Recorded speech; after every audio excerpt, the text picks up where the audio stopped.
evening, everybody, and welcome. I'm so glad that you could join us today. My name is Chiara Maripodi. I am the Director of Education at the Dreaming Tree Center.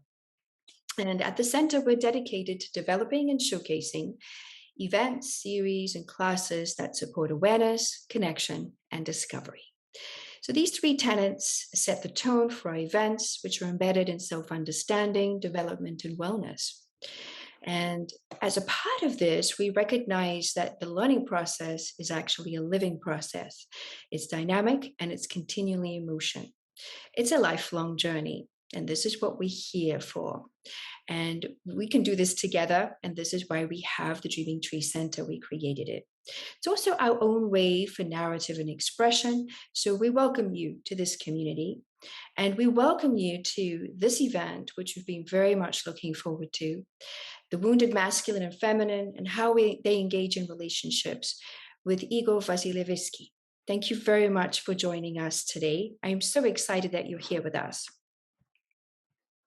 Thank you for having me on. Of course. So, Igor, I know that you originally spent 5 years in the IT corporate sector, and you made the transition to this world of healing by completing numerous certificates that you're still continuing, and you're based in Australia, and you run your practice in Australia. And I came across you and I was blown away by what you have to share with people. And so we invited you to the Dreaming Tree, and we're very honored to have you here. We know that your approach is a combination of various healing methodologies, and that you've found these personally effective in helping others and reaching a state of inner balance and emotional well-being. And you're continuing your education as we speak, as you go through life too. And this topic is one that I know you've spoken about in different ways on your website and on your Facebook page. So without further ado, it's not about me. This is really about you and finding out more about the wounded feminine and masculine and how they come to relationships. So let's start.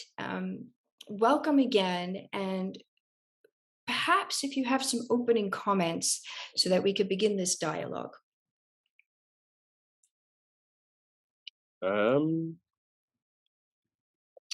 Well, I'm not sure about opening comments. I think maybe we can start by exploring the wounded masculine, the wounded feminine. Okay. Uh, So maybe a definition about what the feminine and masculine is first. We could start there because this is used extensively, but for this particular event, and in your view, how would you define the feminine and the masculine? well, I mean, the feminine and the masculine are two energies that animate all of us in both men and women, and in nature, it's two energies that are polar opposite to each other and have different aspects and the characteristics which we can go more into later. So it's two energies that create everything, and they dance between each other. So the masculine is more penetrative, the feminine is more receptive, and this happens across nature. It's one of the fundamental laws of the universe, really. So it's within all of us, and yeah, that's the sort of a very nutshell explanation of the masculine and feminine principles, and then how they interplay within consciousness, within men and within women, is a whole other topic that perhaps we can go into. Well, we could be here all night, but we only have 1 hour, so I appreciate that we're keeping it concise. So let's discuss very briefly the archetypal forms of the masculine and feminine. Perhaps that is something that we can discuss. And I know that there are many of them, and perhaps we can begin where we begin as young ones, how these archetypal expressions are they manifest within us and as we grow, just as a very, very simplistic and basic introduction. Well, the masculine ones, if we look at Western mythology and the archetypes coded within Western uh, pantheon, I guess, of spiritual progression, then we can see that there is, from the masculine side, that there's the prince, there's the knight, there's the warrior, the lover, the magician, and the king. And there's a certain progression there of activations that men, ideally in an ideal society, would go through in order to fully self-actualize into the king, let's say king archetype on some level, after having gone through the others. And that happens at a younger stage, in different stages of a youth's life. And as I say, the same thing for women. It's maybe the princess, or the um, the maiden, progressing into wild woman, priestess, different archetypes until the queen is fully embodied. So that's generally the progression of the feminine and masculine in terms of archetypal energies within both men and women, Mhm. up until full fruition and full self-actualization within consciousness. Mhm. Thank you. And so I always feel it's a very sacred experience to move through these archetypes. And there's a sacredness itself within the masculine and the feminine. Could you speak to that? Could you tell us a little bit about your thoughts with regards to the sacredness of the masculine and the feminine? Well, I mean, these energies are sacred, inherently sacred. These energies are, you know, from the divine realm. They animate our consciousness, everything that we, when I see people and then in sessions and they act Mhm. certain things out in relationships or in life, generally you can see how, if you trace that to a deeper level, the masculine or feminine in a healthy or an unhealthy form is playing out through them, through Mhm. what we might normally coin as trauma or neurosis or whatever. Usually there is actually, always, there is a masculine or feminine, healthy or unhealthy, energy flowing through their behavior and through their consciousness, through their psychology, through their emotions. So, the sacred is essentially they're the gods, as Carl Jung said. Our gods, when we repress them, they become our monsters. So these energies, in the form of archetypes, are the deities within consciousness. They're actually expressions of the sacred. The question is, do we own them? Do we work with them? Do we progress through them? Do we become healthy with them? Do we work with the sacred? Or do we kind of secularize and reduce the mind to its functioning parts and to attachment traumas and things like that? And then we kind of do away with the sacred. Everything becomes mechanical and devoid of spirituality, really. And that speaks to the effects of the societal and culture enculturation and conditioning, because we really do, generally speaking, in society, we revere the mechanical mind, the thinking mind, as opposed to the intuitive heart mind connection, where we go into the wisdom, we go into the divinity of who we are. And I'm glad that you brought that up, because that was actually one of the points that I was going to bring up.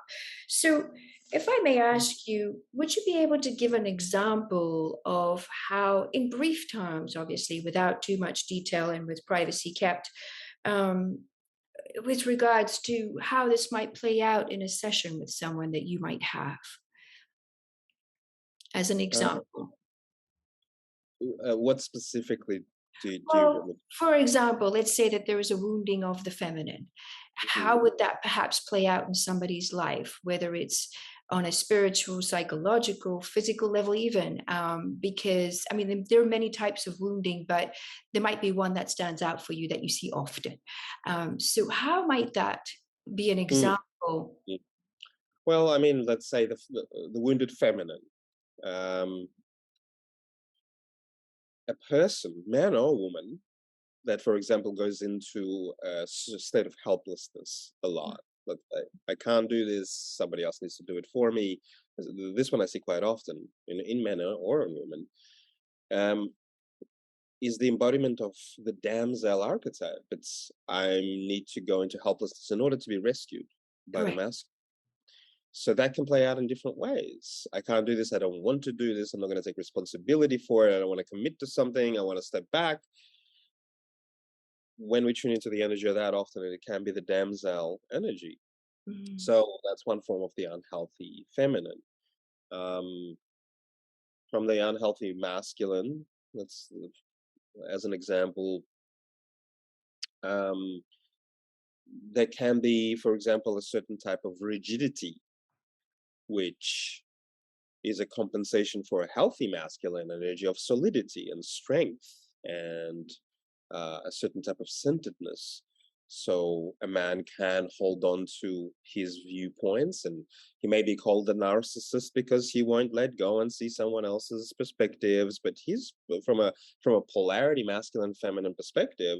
He simply hasn't embodied his deep, healthy masculine, which simply stands for something.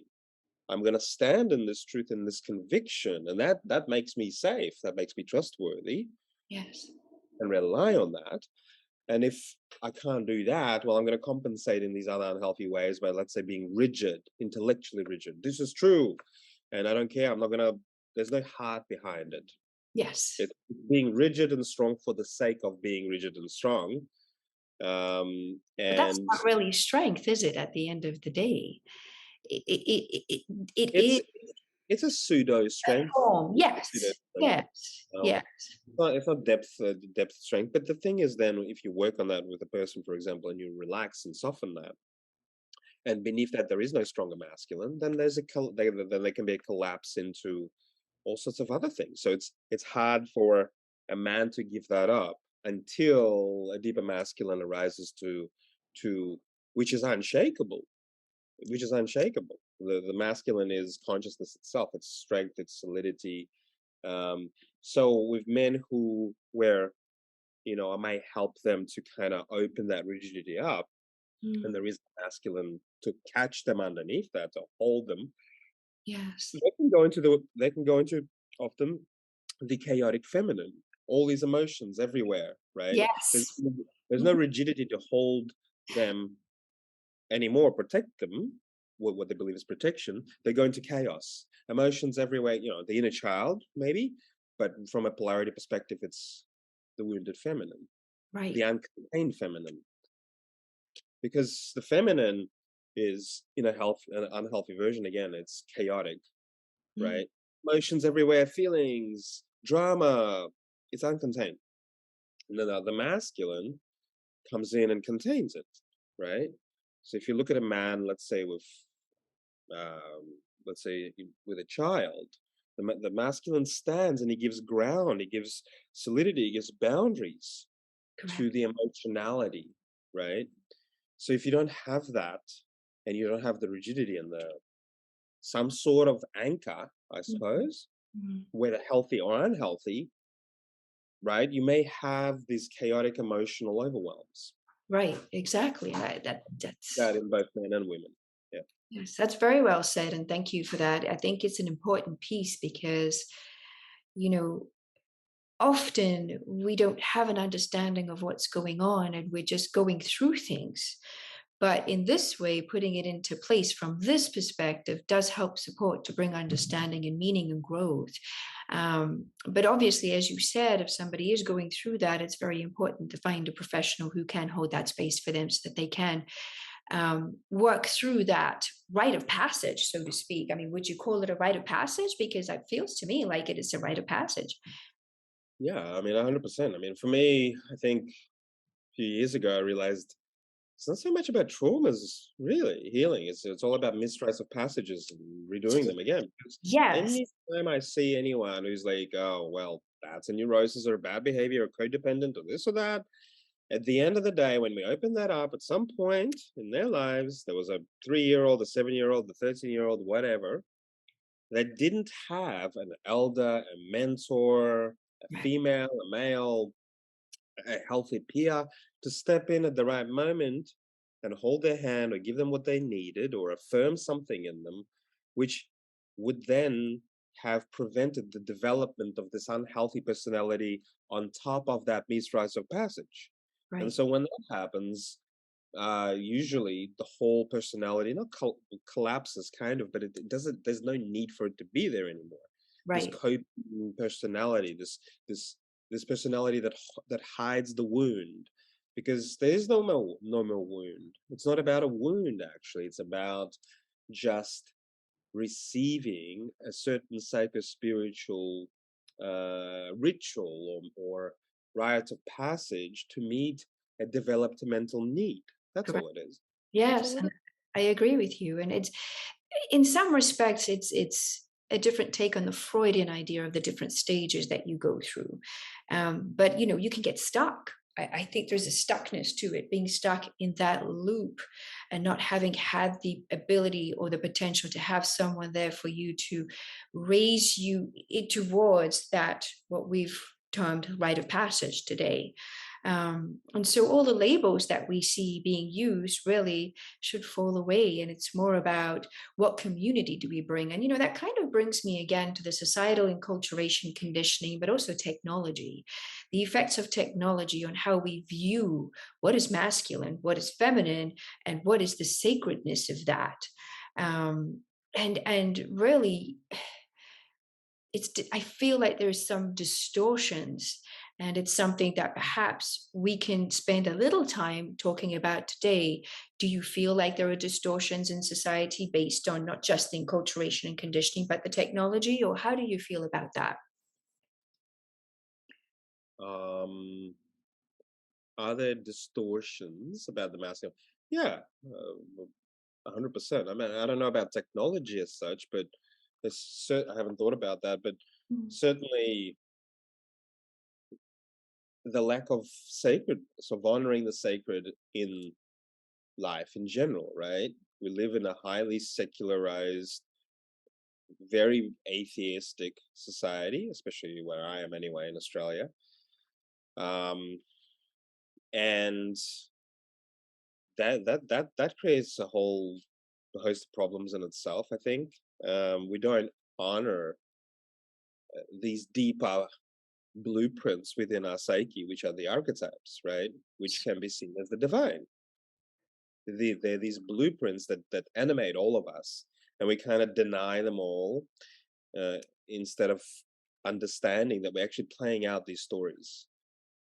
And if we deny them, they kind of play us, Yes, they ra- do. Right. rather rather than us kind of going, oh, right, okay, this is what's happening from my soul. I'm playing out this story in life, this, let's say, hero's quest or something else.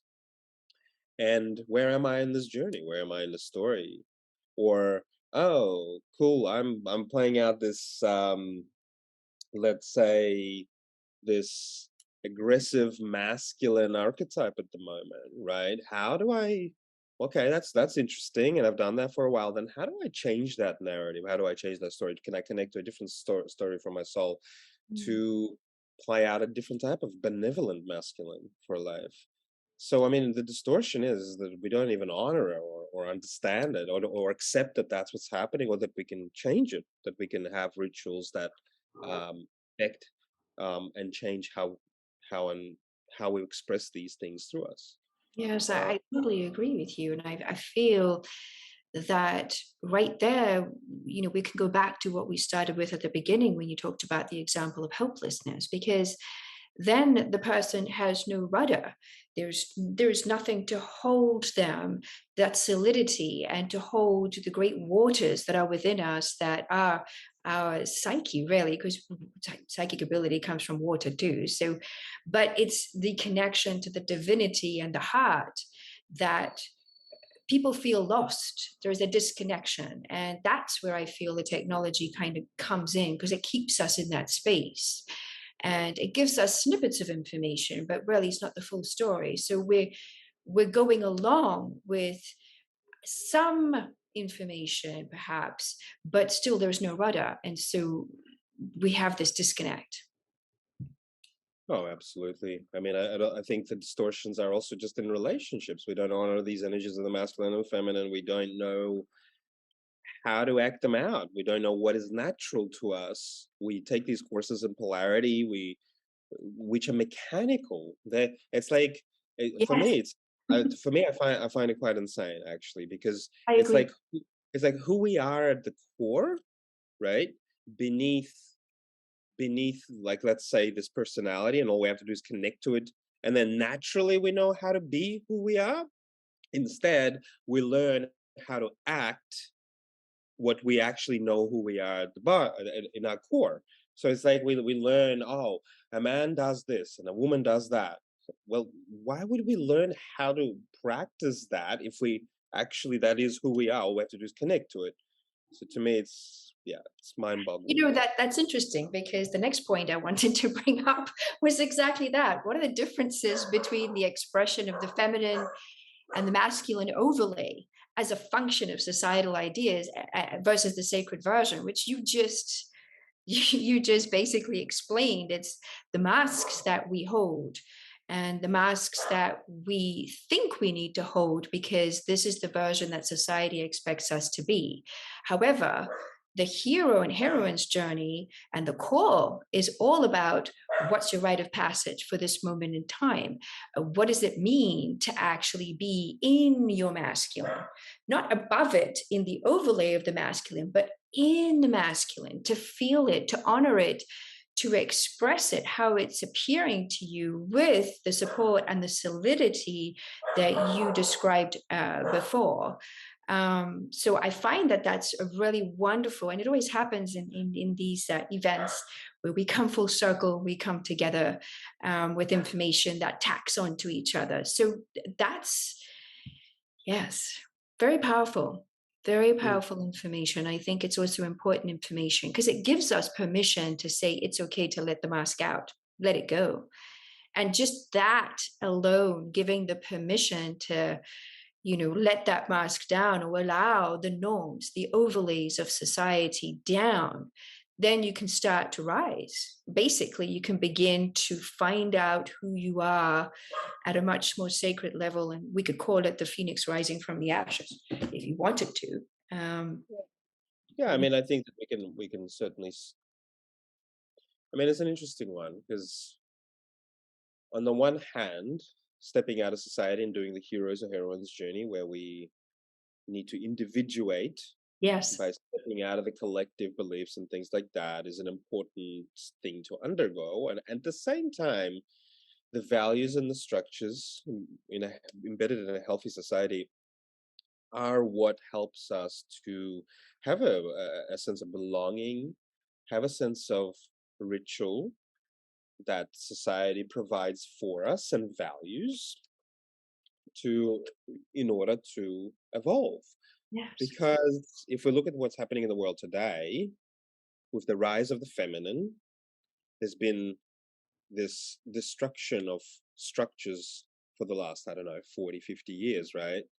This destruction of what's seen as the patriarchy. And of course, there's plenty of patriarchy, but at the same time, the baby's been thrown out with the bathwater, where all structure is being seen as repressive.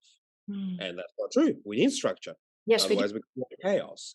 So Yeah. then what we're seeing is this destruction of more and more values, and values really are structure because, well, the value stands for something, right? But if it stands for something, and then we have this kind of perspective of, well, that's repressive, because what if I want a different value? We destroy that too, and then everybody's got their own values, and then we have this massive diversification of everything, genders, and everything that's going on. But then there's this confusion that happens. How does a child supposed to, given ample choice to choose their gender and everything else at a very young age, or without any kind of solid guidance and healthy value systems from healthy elders to have rites of passages, let's say, um, then this personal empowerment thing trumps, any kind of sense of value or structure or guidance, really, towards something that we hold dear within our society or culture.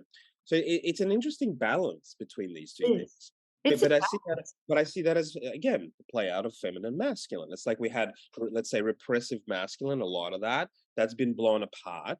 But because we don't understand, we need healthy masculine structure to hold certain things, right? Then we have this almost chaotic, feminine energy of so many different options and everything else, that it kind of the youth are lost. Mm. They are lost. They are not guided. They are not held by, you know, structure and guidance. So I do believe that, we're still saying a lot of time that it's still the feminine arising, but I actually feel like we need the healthy masculine arising more than anything. Both of them.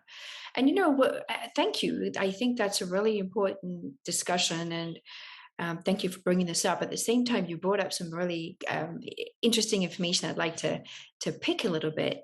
And one of them is you talked about the elders, and we talked about disconnection just before. And so, what I feel is that not just regards the rite of passage and the elders, we're missing community.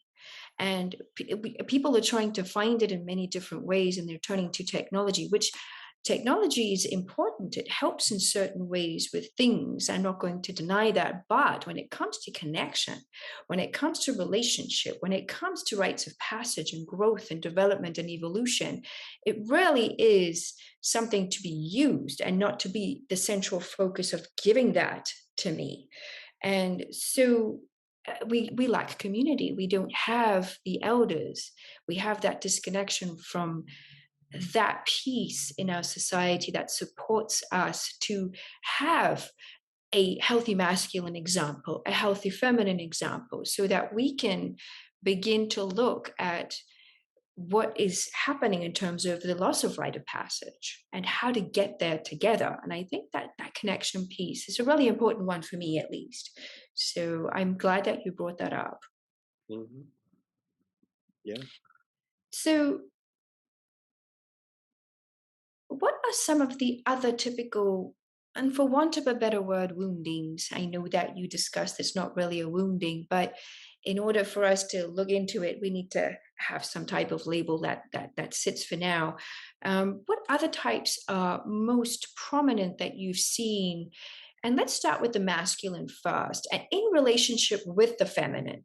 So when the masculine and feminine come together, what have you seen that plays out? Another example that would be helpful to participants to understand this a little deeper.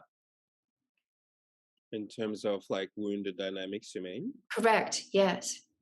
Oh, look, I mean, there's so many. This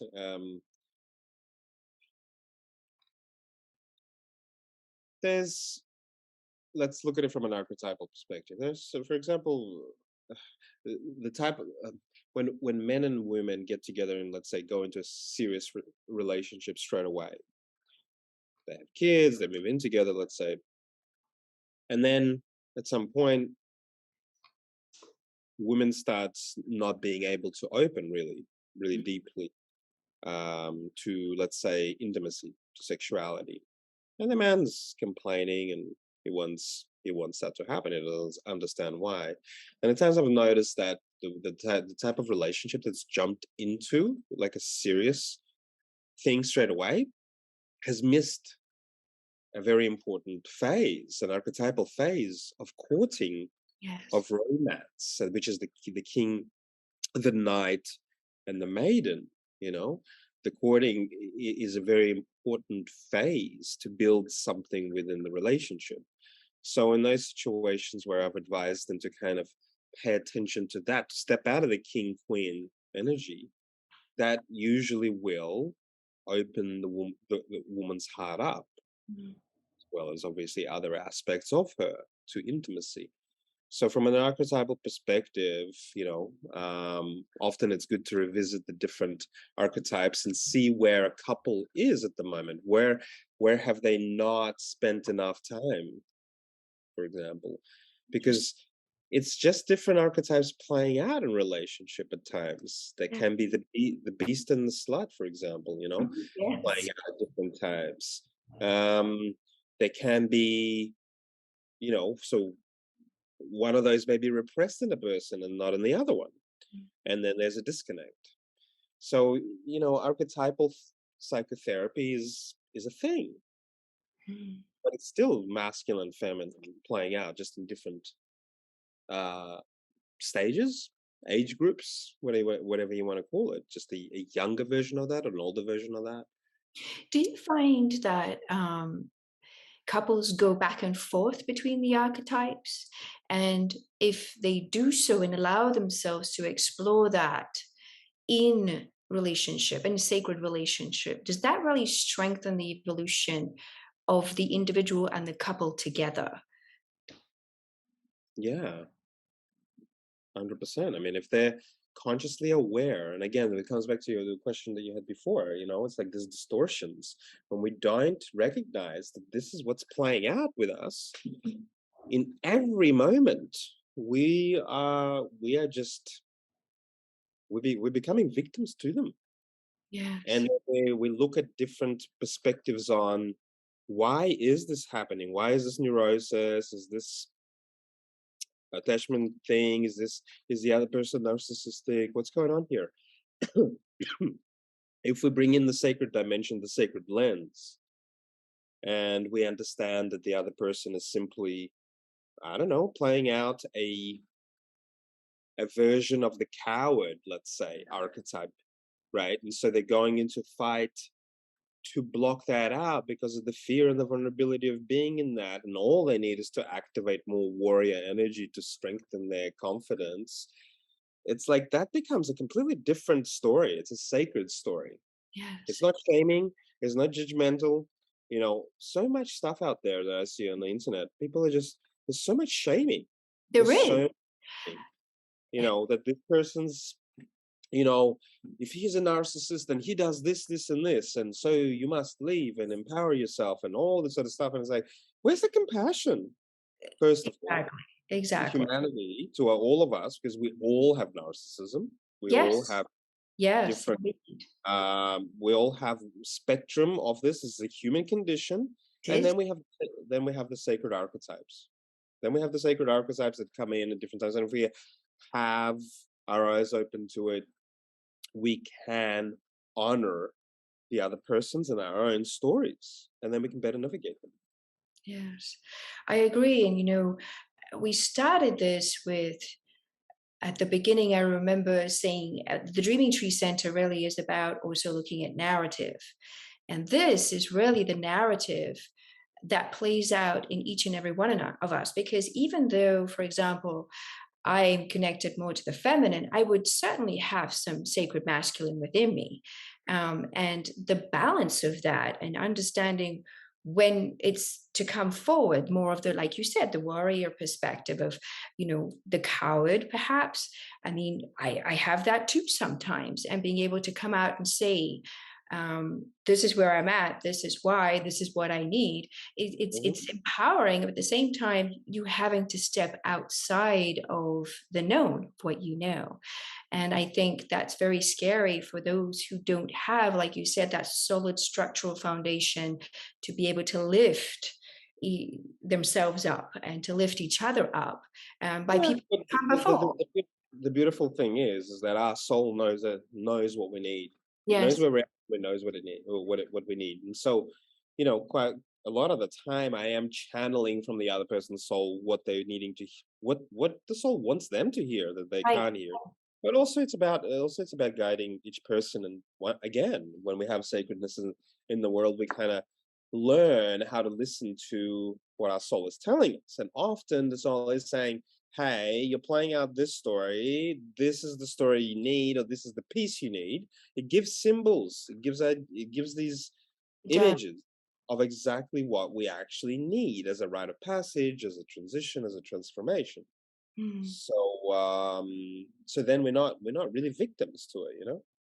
And I think that's an important piece, is to know that we're not victims, and to not be a victim to the chaotic, undeveloped, unrecognized archetype that we're stuck in looping. Because I find that that's what I've noticed, is that there is a looping mechanism, and it goes over and over, and it repeats as a pattern in people's lives, in people's relationships. And they might go from relationship to relationship to relationship, and repeat the same pattern and until it's resolved, until it's transformed in the sense, so that they can move past that and move forward and evolve and leave that behind and go through the rite of passage. But it's something that I've noticed as well. So what's one way that we could begin to attune to something that is within us that perhaps hasn't been developed and transformed at the right moment? How do we recognize that? What's one thing we can do for ourselves so we can take something away from this webinar that can begin the journey of looking within at this particular issue? Um, well, I mean, I think it's just kind of reflecting on what we've been talking about. It's this um, opening to this understanding that there is this sacred dimension that is always operating through us. We don't have to be religious to be able to open to that. And when we even acknowledge, we begin a conversation with this realm, you know. And when we do, and when we begin to listen to it and consider that it's possibly very influential in our lives on a psychological, emotional, spiritual, physical levels, we we already transform ourselves. Mm.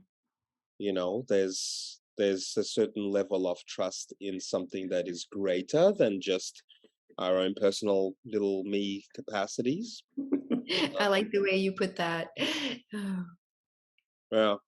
I agree. And I think acknowledgement and awareness is a key factor, because as soon as we acknowledge and are aware, it opens the heart. And the heart for me is the intuitive piece. That's how I go through my life. And so by doing that, the body, I mean, I know you've done hypnotherapy too, and so have I. So the subconscious is a very important part of who we are.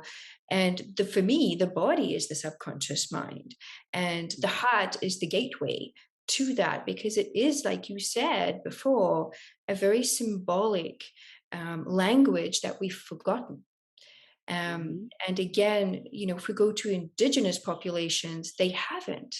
They have a connection to the natural world. They have a connection to the sacred in their way, that we have forgotten and left behind, basically for the knowledge mind. And we left the intuitive mind behind. There's a nice little story with that, but we may not have time. But I really appreciate having this discussion with you about this. And what I'd like to do, if there's anything else that you'd like to add, please go ahead if it comes to mind. Otherwise, I'm going to open it to Q&A. So you let me know, or do you have anything else you would like to conclude with or want to share that's important to you around this topic? Um, just when you talk about the intuitive mind and intuitive heart, it's an interesting one. It's like, yeah, and that's for me, that's very much the feminine. It is. The heart and the emotions and the intuition is the feminine, and then the masculine from that side of things is knowing. Mm. It's not like the masculine has no ability to attune to something that's beyond their own personal mind. The feminine intuits, which to me is again a sacred kind of attunement to something, and then the masculine knows. His real masculine is just in knowing, which is a different type of way of accessing deep information. There's like a truth Yes. to it. You just Yes. know. You know? Yes. Yes. And then we talk about, quite often in polarity they're talking about the masculine leads. Well, yeah, that's true, but the feminine Mhm. guide, the feminine guides. True. So the heart may say, "This is the vision. I intuit that this is where we need to go." The Mm, woman may say that to the man, and the man goes, "Cool, I'm going to get us there, and I'm mm. going to lead us there." So in a way, it's like, well, who's leading? Well, it's intertwined. It It's really in, is an intertwined yeah, journey.